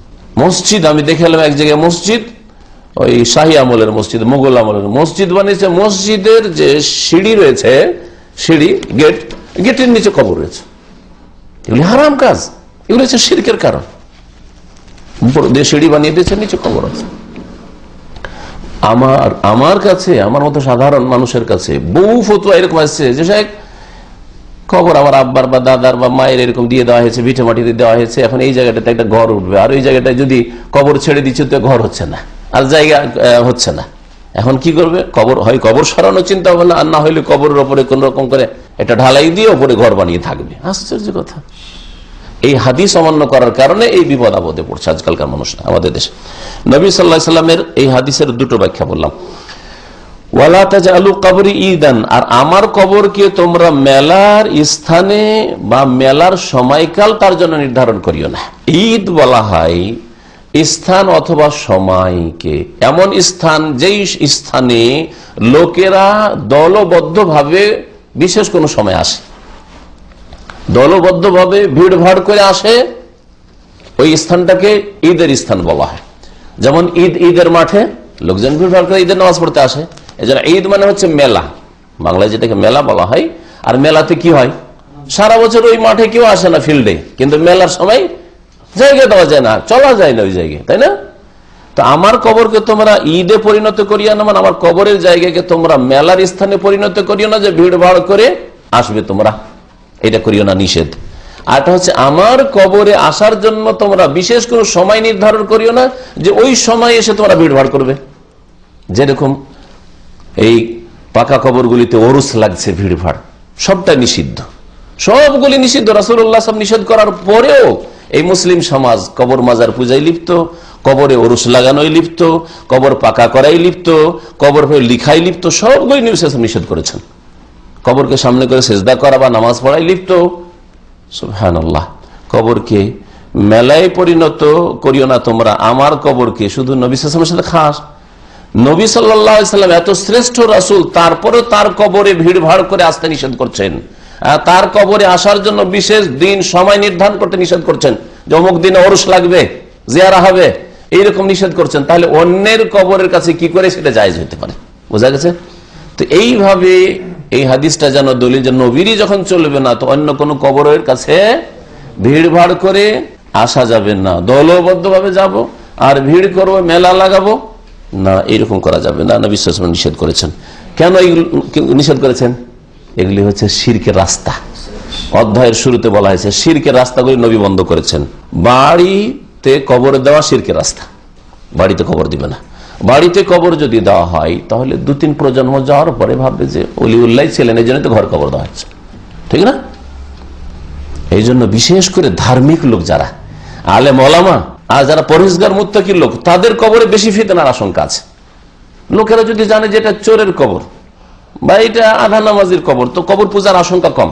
কিন্তু যদি এটা অমুক শাইখের কবর, অমুক মৌলানার কবর, অমুক বক্তার কবর, তাহলে বেশি আশঙ্কা আছে শিরকের। ওই খবরগুলি সম্পর্কে আরো সতর্ক হইতে হবে। ওখানে লোক ভিড় ভাড় করে যাবে না, আর ওখানে মেলাও লাগাবে না, আর পাকাও করবে না, পাকা করে যে কোনো কবরকে নিষেধ। তারপরে এমন জায়গায় কবর দিবে না যেখানে মানুষ ফিতনায় লিপ্ত হইতে পারে, অর্থাৎ বাড়িতে ইত্যাদি। ওয়াসাল্লু আলাইয়া, আর আমার উপর তোমরা সালাত পেশ করো, দুরুদ পেশ করো। ফাইন্না সালাতাকুম তাবলুগুনি হাইসু কুনতুম, তোমরা যেখানে থাকো না কেন সেখান থেকেই তোমাদের দুরুদ সালাত আমার কাছে পৌঁছে যাবে, আমার কাছে পৌঁছে যাবে। পৌঁছে যাবে কেমন করে? এক হাদিস আর এক হাদিসের ব্যাখ্যা করে। সূরা নাসাইতে হাদিস রয়েছে, আর অন্য কিতাবেও রয়েছে সহিহ হাদিস। নবী সাল্লাল্লাহু আলাইহি ওয়াসাল্লাম বলেছেন, ইন্না লিল্লাহি মালাইকাতান সাইয়াহিন, আল্লাহ পাকের অনেক ফেরেশতা মালায়েকা রয়েছেন ভ্রমণকারী, সাইয়াহিন ভ্রমণকারী ফেরেশতা রয়েছেন, ভ্রমণ করেন, তারা সারা পৃথিবী ঘুরতে থাকেন, ঘোরাফেরা করতে থাকেন। ইউবাল্লিগুনি মিন উম্মতিস সালাম, আমার উম্মতের সালামগুলি তারা কি করেন?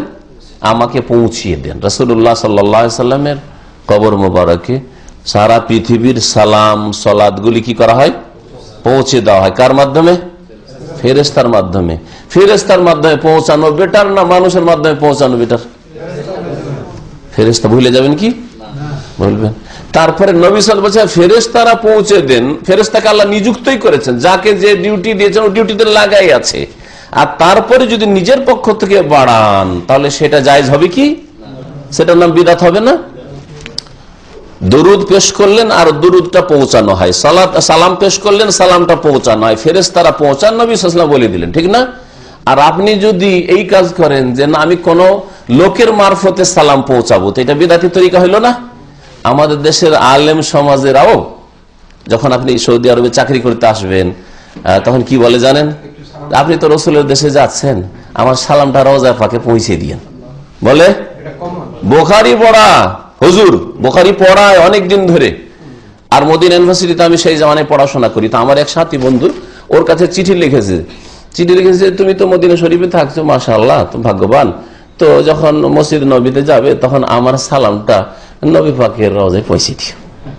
দেখেন আলেম সমাজের এই অবস্থা, যে আল্লাহ বলছেন, রসুল বলছেন যে ফেরেশতা পৌঁছাবার জন্য লাগানো আছে, তাতে রাজি হইল না। যে মানুষ ভুলে যায় সে মানুষকে দিয়ে পৌঁছাবে, বেদাতি তরিকায় পৌঁছাবে। আর ভালো করে জানা আছে বেদাতি তরিকা কোনো ইবাদত কবুল হয় না।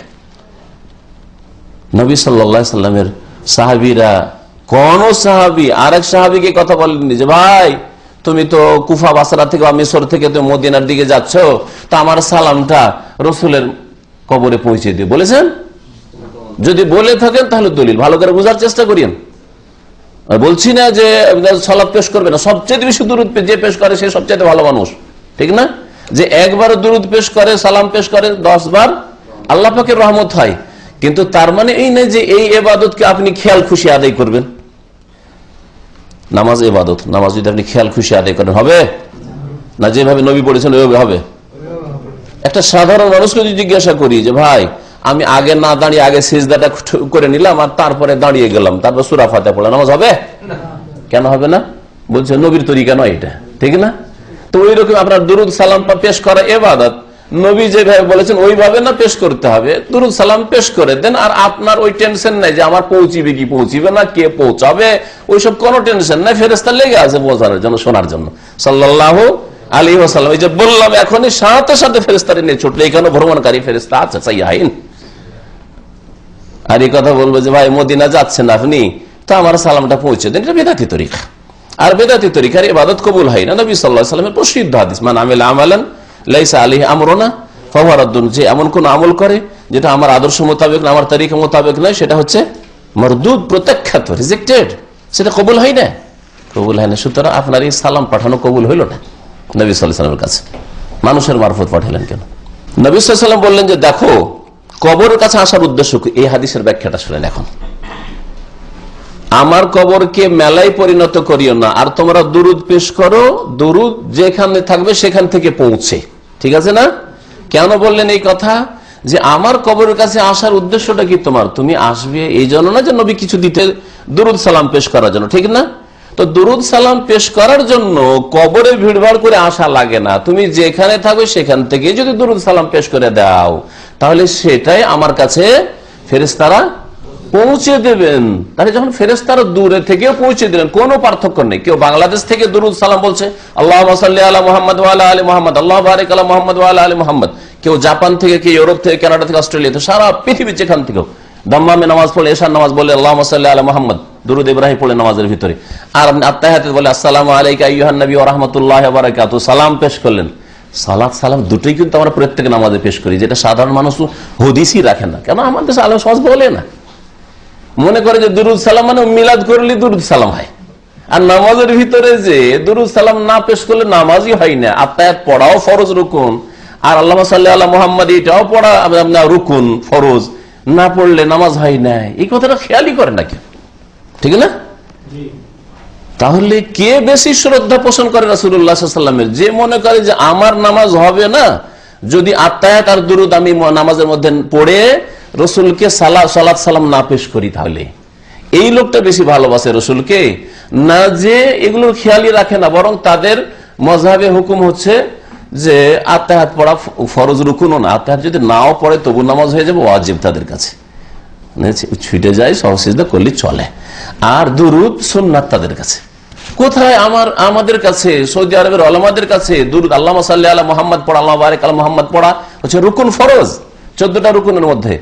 আর ওদের কাছে সুন্নাত, আর ওরাই বেশি নবী প্রেমী। আশ্চর্য। আর নামাজের ভিতরে নবীকে সালাত সালাম পেশ করা বেশি ভালো না নামাজের বাইরে বেশি ভালো? নামাজের ভিতরে। আর নামাজের ভিতরে পেশ করাটা রাসূলুল্লাহ সাল্লাল্লাহু আলাইহি ওয়াসাল্লাম শিখিয়েছেন। এটা শেখাননি যে তোমরা অনুষ্ঠান করো আর ইয়া নবী সালাম আলাইকা করো, এটা শেখাননি নবী সাল্লাল্লাহু আলাইহি ওয়াসাল্লাম। নবী সাল্লাল্লাহু আলাইহি ওয়াসাল্লাম এটা শেখাননি যে জলসায় তোমরা দুরুদ এটা আবিষ্কার করবে, মেহরুল্লাহ মুনশির দুরুদটা তোমরা, আর বলে আল্লাহুম্মা সাল্লি আলা সাইয়্যিদিনা মাওলানা মুহাম্মদ ওয়া আলা আলি সাইয়্যিদিনা মাওলানা মুহাম্মদ। কোথায় আছে বলেন দেখি? এটা বাঙালি দুরুদ, এটা কথা বুঝতে পেরেছেন? হ্যাঁ, হাসবেন, এটা বাঙালি দুরুদ। পাবনার মেহরুল্লাহ মুনশি তৈরি করেছিল ইংরেজদের আমলে। আর আমাদের দেশে আরো বলে যে এটা ওই বক্তার চা খাওয়া দুরুদ। এখন আমার একটু চা পানি খাওয়ার দরকার হয়েছে, আপনাদেরকে একটু আল্লাহুম্মা সাল্লি আলা সাইয়্যিদিনা, তাও পুরো পড়েন, আশ্চর্য, আল্লাহুম্মা করে ছেড়ে দিল। হ্যাঁ, আর না হলে বলে আল্লাহুম্মা সাল্লি আলা, সাল্লি আলা, সাল্লি আলা মানে তো কিছু হলো না। সাল্লি আলা মানে ওপরে সালাত করো, ওপরে কার ওপরে? হ্যাঁ, সাল্লি আলা বলে দিয়ে আপনাদেরকে ছেড়ে দিল যে আপনারা করেন, আমি চা খাচ্ছি, দুধ খাচ্ছি। আস্তাগফিরুল্লাহ। তো নবী সাল্লাল্লাহু আলাইহি ওয়াসাল্লাম বলছেন যে দেখো, সারা দুনিয়ার যে কোনো জায়গা থেকে দুরুদ পাঠাইলে পৌঁছে যায়, তাহলে আমার কবরের কাছে এইরকম ভিড় ভাড় করে আর মেলা করার প্রয়োজনটা কি করবে না তোমরা? এই জন্য সাহাবায়ে কেরামরা সফর থেকে আসতেন, সফরে যেতেন, বা মসজিদে 5 ওয়াক্ত নামাজ পড়তে আসতেন মসজিদে নববীতে। নবী সাল্লাল্লাহু আলাইহি ইন্তেকালের পরে কখনো ভিড় ভাড় করে মসজিদে ঢুকেছি তখন সালাম পেশ করেনি, মসজিদে ঢুকেছি সালাম পেশ করে আর ভিড় করতেন, কখনো করতেন না, করতেন না।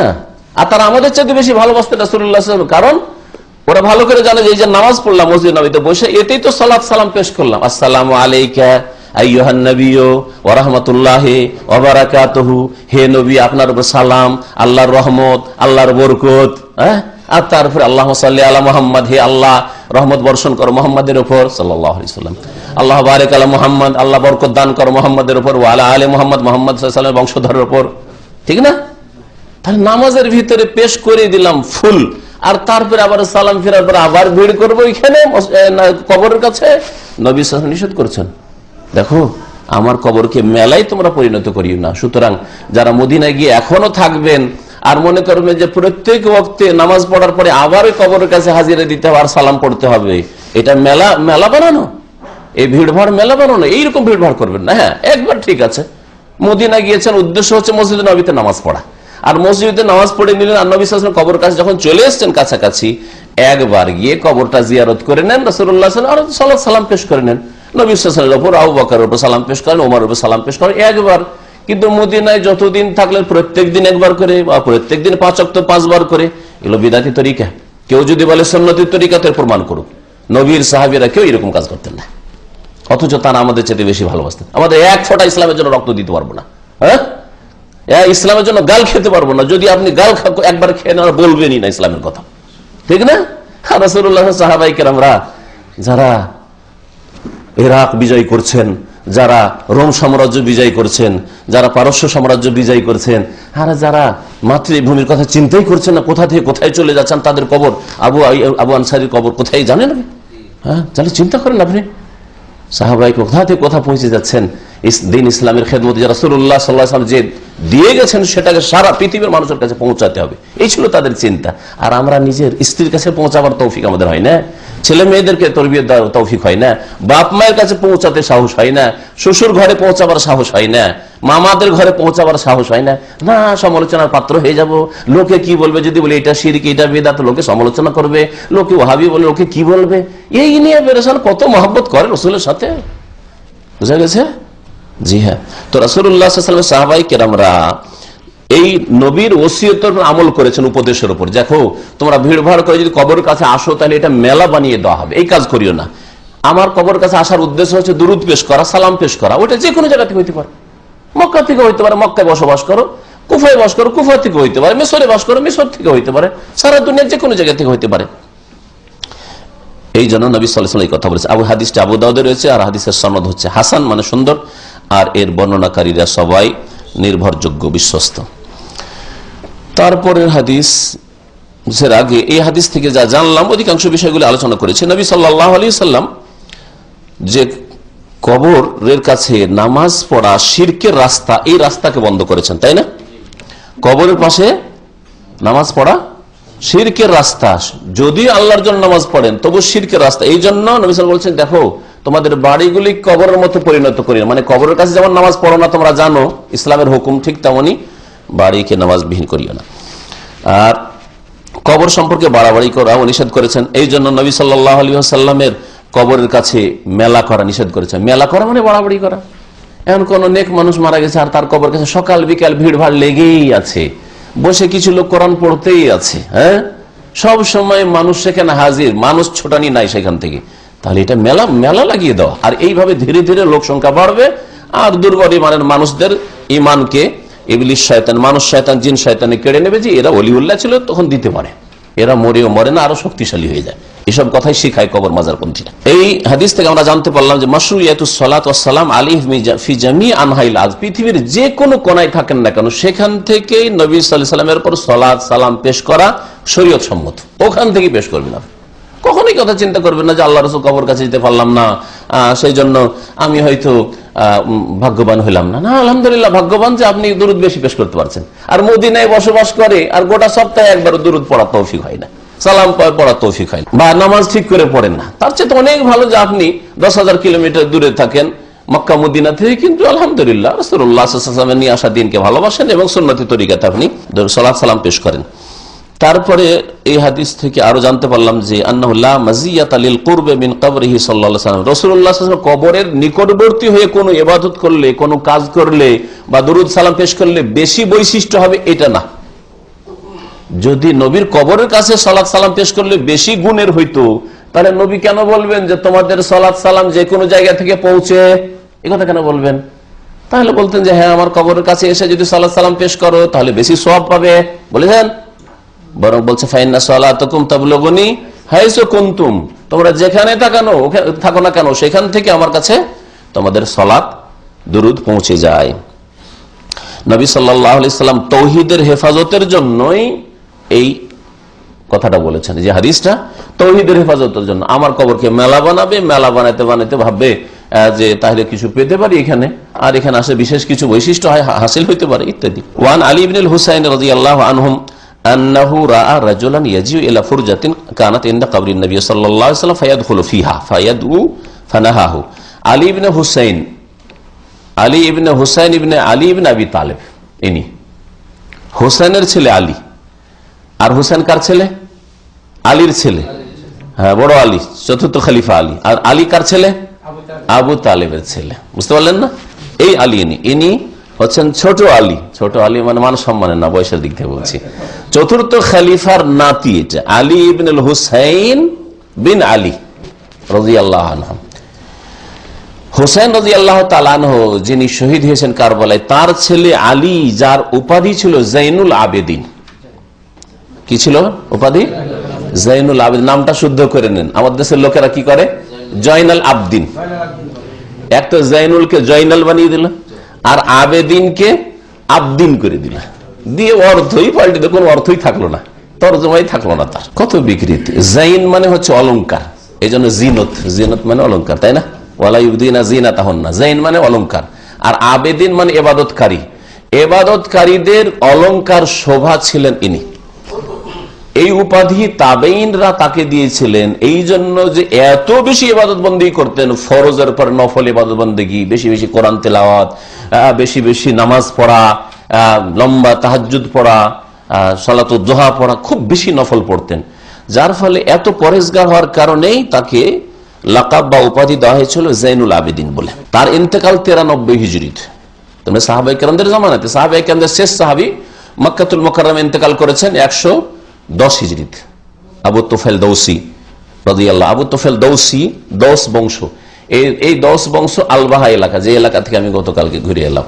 তো ওখানে আমার আলোচনার পরে একটা প্রশ্ন ওখানকার একজন দায়ী ভাই যেন করলো যে এই এলাকার একজন প্রখ্যাত সাহাবী ছিলেন, ওর নাম কে বলতে পারবে? তো কয়েকশো লোকের মধ্যে একটা লোকই পারলো, যে আবু হুরায়রা রাদিয়াল্লাহু আনহু। আবু হুরায়রা দৌস বংশের ছিলেন, দৌসি ছিলেন। আবু হুরায়রা রাদিয়াল্লাহু, যিনি সবচেয়ে বেশি হাদিস বর্ণনা করেছেন রাসূলুল্লাহ সাল্লাল্লাহু আলাইহি ওয়াসাল্লাম থেকে, তার এলাকাটা আল বাহারি, একটা ছোট শহর মান্দাক, ওইখানে তার বাড়ি ছিল। আর আবু তুফাইল দৌসি এই আবু হুরায়রার বংশেরই শেষ সাহাবী, তিনি মক্কাতুল মুকাররমে ইন্তেকাল করেন 110 হিজরিতে। এই আলী বিন হুসাইন জাইনুল আবেদিন, হুসাইন রাদিয়াল্লাহু তাআলা শাহাদাতের সময় একেবারে নাবালক ছোট বাচ্চা ছিলেন, আর সহিহ সালামতে তিনি একমাত্র ওই পরিবারে ফিরে এসেছিলেন মহিলাদের সাথে। আন্নাহু রাআ রাজুলান, তিনি একটা লোককে একবার দেখলেন, ইয়াজিউ ইলা ফুরজাতিন কানাত ইনদা কবরিন নবী সাল্লাল্লাহু আলাইহি ওয়াসাল্লাম, একটা ছিদ্র আছে নবী সাল্লাল্লাহু আলাইহি ওয়াসাল্লামের কবরের পাশে, ওইখানে ওই লোকটি আসছে। নবী সাল্লাল্লাহু আলাইহি ওয়াসাল্লামের যে কবর মা আয়েশার কক্ষে, ঘরে, তো ওই ঘরের মধ্যে কবর আছে, আর ঘরটা তখন কাঁচা ছিল, খড়ের খেজুর পাতার ঘর ছিল, তো ওখানে একটা ছিদ্র পেয়েছো, ওই ছিদ্রের কাছে বারবার করে ওই লোকটা আসছে। তাবেঈনদের জামানার ঘটনা এটা, বরং সাহাবার অনেকে তখন বেঁচে আছেন।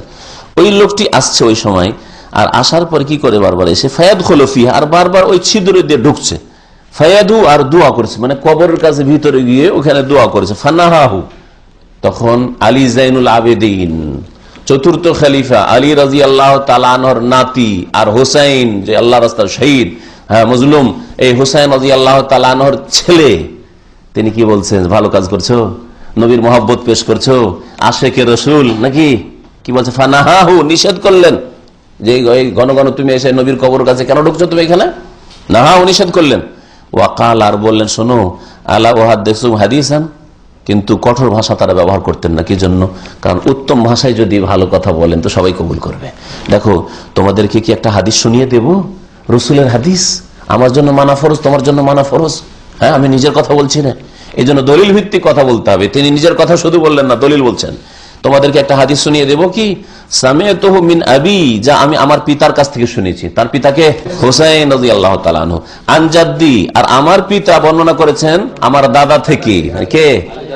আলী রাদিয়াল্লাহু, চতুর্থ খলিফা থেকে।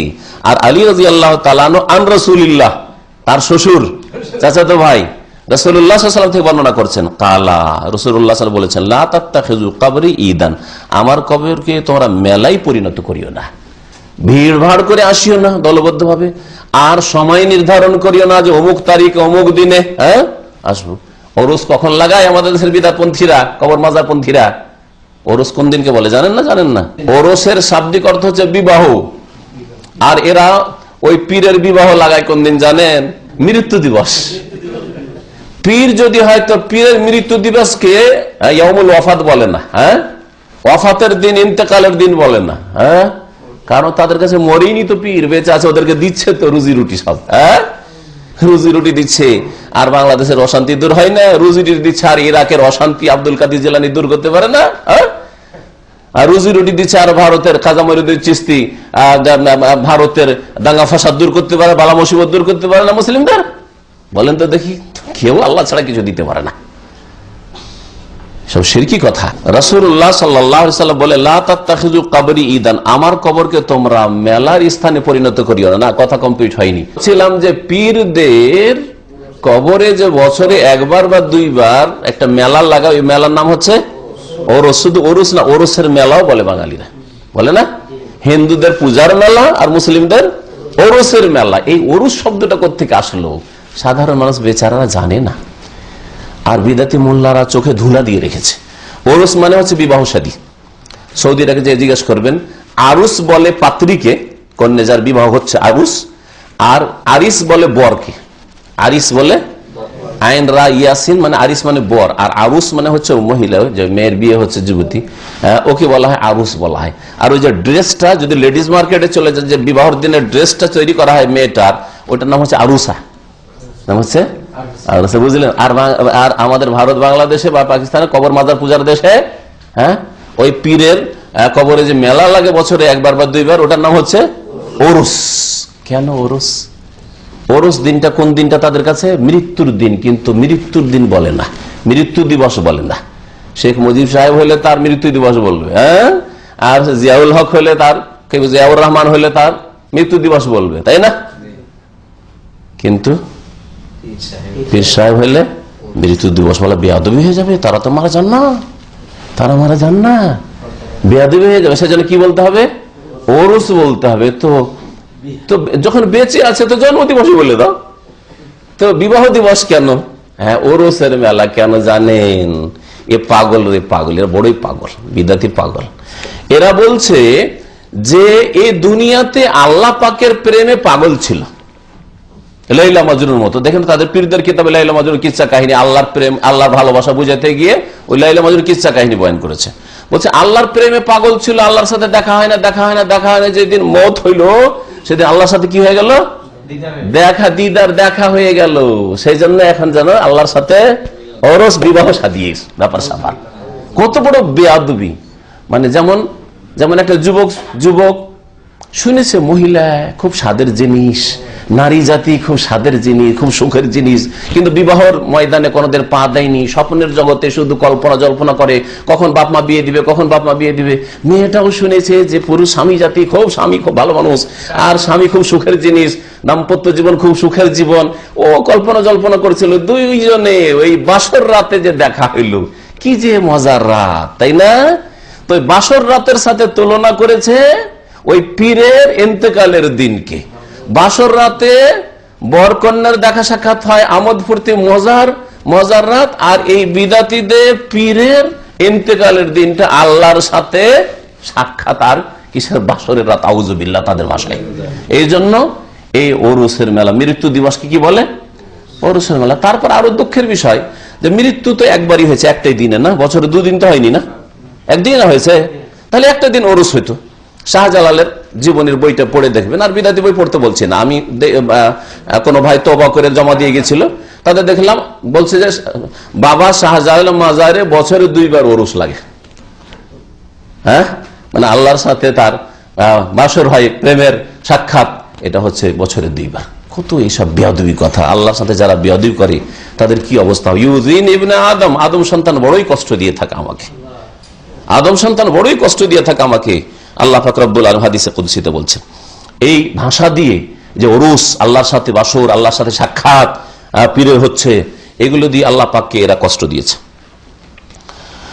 নবী সাল্লাল্লাহু আলাইহি ওয়াসাল্লাম বলছেন যে আমার কবরকে তোমরা মেলায় পরিণত করিও না, মানে মেলায় ভিড় ভাড় করে যেমন আসো এরকম করিও না। ওয়ালা বুয়ুতাকুম কবুর, আর তোমাদের ঘরগুলিকে কবরে পরিণত করিও না, মানে ঘরে নামাজ পড়িও। অথবা আরেকটা ব্যাখ্যা কি বললাম, যে ঘরে তোমরা কবর দিও না, তোমাদের ঘরগুলিকে কবরে পরিণত করিও না, মানে ঘর কালকে ঘর ছিল আর আজকে বাপ মারা গেল, দাফন করে দিল, তো কি হয়ে গেল? কবর হয়ে গেল, কবরস্থান হয়ে গেল। ফাইন্না তাসলিমাকুম ইয়াবলুগুনি আইনামা কুনতুম, কারণ তোমাদের সালাম আমার কাছে পৌঁছে যায় যেখানেই থাকো না কেন। আইনামা কুনতুম, যেখানে থাকো না, হাইসু কুনতুম, যেখানে থাকো না কেন। তাহলে এতেও ওই কথাই বলা হয়েছে যে তোমরা সালাম পেশ করার জন্য ভিড় ভাড় করতে চাইছো, আমার কবর কাছে আসার দরকার নেই। যে যেখানে আছো সেখানে থাকো, সেখান থেকে সালাম পেশ করো, সালাত পেশ করো, আমার কাছে ফেরেশতারা পৌঁছে দেন। হাদিসটি বর্ণনা করেছেন ইমাম জিয়াউদ্দিন আল মাকদেসি তার কিতাব আল মুখতারাতে। তার কিতাব মুখতারা বলে একটি কিতাব, তাতে বেশ সুন্দর সুন্দর সহি হাদিসগুলি রয়েছে, যা সহি বুখারী মুসলিমে নেই, কিন্তু সহি হাদিস তার নিকটে। ইমাম জিয়াউদ্দিন আল মাকদেসির কিতাব আল মুখতারা লিদিয়া। এই হাদিস থেকে জানতে পারলাম যে কবরের নিকটে দোয়া করা নিষেধ। কারণ আলী জাইনুল আবেদিন কি করলেন? ওই লোকটা দোয়া করছিল, আল্লাহর কাছে দোয়া করছিল, কিন্তু নবীর কবরের কাছে, তাই না? যে নবীর কবরের পাশে আল্লাহর কাছে দোয়া করবো নিষেধ করলেন। তাহলে বোঝা নবীর কবরের কাছে গিয়ে দোয়া করা, চেষ্টা করা, যে ওখানে গেলে হটলাইন আছে, তাড়াতাড়ি দোয়াটা কবুল হবে, এটা বিদাতি আকীদা। যদি আল্লাহর কাছে চান, আর যদি কবরওয়ালার কাছে চান তো বড় শিরক হয়ে যাবে। কবরওয়ালার কাছে চাইলে বড় শিরক হবে, আর যদি আল্লাহর কাছে চান তাহলে এটা শিরকের রাস্তা, শিরকের রাস্তা নবী সাল্লাল্লাহু আলাইহি ওয়াসাল্লাম বন্ধ করেছেন। বিদআত, আর বিদআত হচ্ছে শিরকের রাস্তা। এই হাদিস থেকে আরো জানতে পারলাম যে কোন মানুষ যদি ভুল কাজ করে, অন্যায় কাজ করে, তাহলে কি করতে হবে? উত্তম পন্থায় অন্যায়ের প্রতিবাদ করতে হবে। আর যে অজ্ঞ, জানে না, মূর্খ, তাকে শিখাইতে হবে। আলী জাইনুল আবেদিন শিখিয়ে দিলেন, নিষেধ করলেন আর শিখিয়ে দিলেন। দেখো রসুলের হাদিস বলবো কি, রসুল এইরকম বলেছেন সাল্লাল্লাহু আলাইহি ওয়াসাল্লাম, সুতরাং তুমি এরকম কাজ করিও না। তারপরে এই হাদিস থেকে আরো জানতে পারলাম আলমানু মিনাস সাফার লিজিয়ারাতি কবর রাসূল, রাসূলুল্লাহ সাল্লাল্লাহু আলাইহি ওয়াসাল্লাম কবরের উদ্দেশ্যে সফর করা ঠিক নয়। আর কবর উদ্দেশ্যে সফর করা যদি সওয়াবের কাজ হইতো তো নবী সাল্লাল্লাহু আলাইহি ওয়াসাল্লাম এর জন্য উৎসাহিত করতেন। তার জন্য উৎসাহিত না করে, কবর জিয়ারতের জন্য সফর করা উৎসাহিত না করে উল্টোটাতে উৎসাহিত করছেন। তোমরা নিজ নিজ জায়গা থেকে সালাম পেশ করো, সালাম পৌঁছে যাবে। বোঝা গেছে না? তাহলে এইভাবে এই হাদিস প্রমাণ করে যে রসুলের কবর জিয়ারতের জন্য সফর করার প্রয়োজন নেই, সফর করা চলবে না। বরং স্পষ্ট আরো সহিহ বুখারীতে হাদিস রয়েছে, লা তুশাদ্দুর রিহালু ইল্লা ইলা সালাসাতি মাসাজিদ, নেকির আশায় 3টি মসজিদ ছাড়া চতুর্থ কোন স্থানের জন্য সফর করা যাবে না। স্পষ্ট হাদিস। এই জন্য মদিনা সফর করবেন কি উদ্দেশ্যে? মসজিদ নববীতে 1000 গুণের ফজিলত নামাজের, সেই জন্য সফর করছি, নামাজ পড়বো সেই জন্য। আর ওখানে যখন পৌঁছে গেছেন তখন আপনি সালাত সালাম কবর কাছে একবার যাবেন, যে পেশ করে আসবেন। বুঝা গেছে না? এইটা হচ্ছে সুন্নাত থেকে। যেমন আপনি সৌদি আরবে আছেন, ঠিক আছে, আপনি বাংলাদেশে ছুটি গেলেন, নিজের ছেলে মেয়ের কাছে গেলেন, শহরে থাকে। বাংলাদেশে যখন চলে গেছেন 5000 কিলোমিটার দূরে, ওখানে গিয়ে গ্রামে বাপ চাচারা আছে, আত্মীয় স্বজন আছে, বা মামা আছে, নানা আছে, তাদের সাথে একটু দোয়া সালাম করা, সাক্ষাৎ করা, এটা আদব কিনা? আদব কিনা? যখন বাংলাদেশে পৌঁছেছে ঠিক আছে, কিন্তু এখানে যতদিন আছেন হচ্ছে না। তো উদ্দেশ্য আপনার পরিবার ছিল, আপনি স্ত্রীর কাছে যাচ্ছেন, ছেলে মেয়ের কাছে যাচ্ছেন, কিন্তু ভাই বেরাদর, আত্মীয় স্বজন যারা আছে তাদের সাথে একটু সালাম করিনি, ঠিক না? ওই রকমই ঠিক এই উদাহরণটা এই জন্য দিচ্ছি যে সরাসরি কবর জিয়ারতের উদ্দেশ্যে সফর নিষেধ আছে।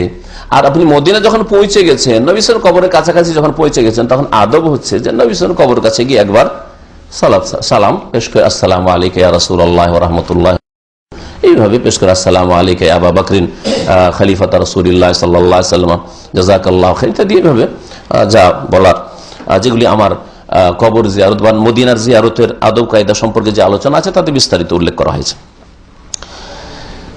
শরীয়তি জিয়ারত, কবর জিয়ারত ইসলামে আছে সুন্নাত, কিন্তু কবর জিয়ারতের উদ্দেশ্য কি? এর আগেও বলেছি, কবর জিয়ারতের উদ্দেশ্য একটা হচ্ছে যে আপনি পরকালকে স্মরণ করবেন, 2 নম্বর হচ্ছে যে আপনি নবী সাল্লাল্লাহু আলাইহি ওয়াসাল্লামের কবর জিয়ারত করছেন সালাম পেশ করার জন্য, আর অন্যদেরও কবর যদি জিয়ারত করে সেখানেও সালাম করবেন। কিন্তু নবী সাল্লাল্লাহু আলাইহি ওয়াসাল্লামের কবর জিয়ারতে আরো সালামে আরো কিছু বাক্য বাড়াবেন।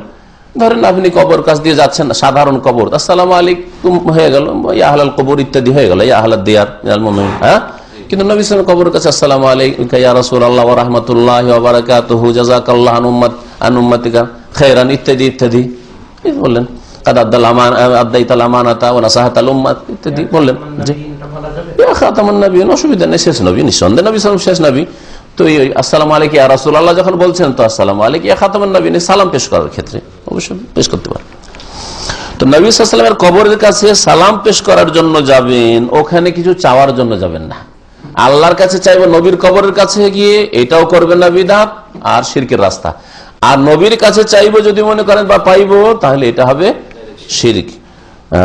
আর নবীর প্রতি সালাম পেশ করা, যালিকা ইয়াবলুগু মিনাল করিব ওয়াল বাইদ, দূর থেকে পেশ করলেও চলে আর কাছে গিয়ে পেশ করলেও চলে। সেই জন্য কষ্ট করে আপনাকে শুধু সালাম পেশ করার জন্য যেতে হবে কোনো প্রয়োজন করে না। দরুদ সালাম পেশ করার জন্য যেমন মদিনার লোক পেশ করতে পারে নিজ নিজ বাড়িতে বসেই, ঠিকই তেমনি আপনি দাম্মাম থেকে পেশ করতে পারেন, আপনি দুনিয়ার যে কোনো কিনারা থেকে পেশ করতে পারেন। এটাই জানলাম এইসব হাদিসগুলি থেকে। আল্লাহ পাক রব্বুল আলামিন যেন আমাদেরকে সহি আকীদা গ্রহণের তৌফিক দান করেন এবং কোরআন এবং হাদিস মোতাবেক চলার তৌফিক দান করেন। সাল্লাল্লাহু আলা নবিয়িনা মুহাম্মদ ওয়া আলা আলিহি ওয়া সাহবিহি আজমাইন। রাসূলুল্লাহ সাল্লাল্লাহু আলাইহি সাল্লামের কবর যারা মদিনা চলে গেছে তার জন্য মুস্তাহাব। জি হ্যাঁ, ওয়াজিব নাই যে হজে হাজির জন্য ওয়াজিব, এরকম কোনো হুকুম নেই। আর হজের সাথে কোনো সম্পর্ক নেই। হজ মক্কায়, মেনা, আরাফা, মুজদালিফা নিয়ে হজ শেষ হয়ে যায়।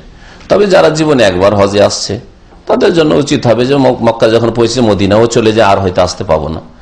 আর আপনারা যারা হয়তো হজে এখান থেকে যাচ্ছেন, আবার তারপরে ঘন ঘন যে কোনো সময় মদিনা যেতে পারবেন, তো কোনো প্রয়োজন করে না যে আপনাকে মদিনা যেতেই হবে। শুধু হজ করে চলে আসলেন, আগে বা পরে আপনি কখনো মদিনা গেলেন, আর মদিনা গেলে নামাজ পড়ার জন্য মসজিদ নববীতে, তারপরে যখন পৌঁছে গেছেন তখন সালাম করে আসবেন সেখানে। 5 ওয়াক্ত নামাজ ছাড়া নবীর দুরূদ কিভাবে পড়তে হবে? 5 ওয়াক্ত নামাজ ছাড়া নবীর প্রতি দুরূদ হচ্ছে যখনই নবীর নাম আসবে পড়াতে আসুক আর শোনাতে আসুক সাল্লাল্লাহু আলাইহি ওয়াসাল্লাম। আর বিশেষ বিশেষ সময়ে দুরূদ পড়ার কথা হাদিস আছে, ওই সময়গুলি আমার একটা নবী সাল্লাল্লাহু আলাইহি ওয়াসাল্লামের দুরূদ সালাম সম্পর্কে একটা বক্তব্য আছে, শুনে নেবেন। কোন কোন ক্ষেত্রে কোন কোন জায়গায় নবী সাল্লাল্লাহু আলাইহি ওয়াসাল্লাম দুরূদ পড়তে উৎসাহিত করেছে, তার মধ্যে জুমার দিনে বেশি বেশি আপনি সারাদিন যেমন আল্লাহ পাকের জিকির আজকার করবেন, আল্লাহুম্মা সাল্লি আলা মুহাম্মাদ ওয়া আলা আলি মুহাম্মাদ কামা সাল্লাইতা আলা ইব্রাহিম ওয়া আলা আলি ইব্রাহিম ইন্নাকা হামিদুম পড়তে থাকেন আপনি, সমস্যা নেই। হ্যাঁ, দলগত না, দল বেঁধে পড়া বিদআত, যেটা আমাদের দেশে চলে, জলসাতে হোক আর মিলাদ বানিয়ে হোক আর কিছু করে হোক, বোঝা গেছে। দল বেঁধে এক সুরে পড়া বিদআত, জিকিরও বিদআত, সম্মিলিত দোয়াও এইভাবে বিদআত, আর সম্মিলিত দুরূদ সালাম পেশ করাও বিদআত। আর একা একা যদি পড়ে আর চিৎকার করে রাস্তায় যাচ্ছে আসসালাতু ওয়াসসালামু আলাইকা ইয়া রাসূলুল্লাহ, বিদআত এটা।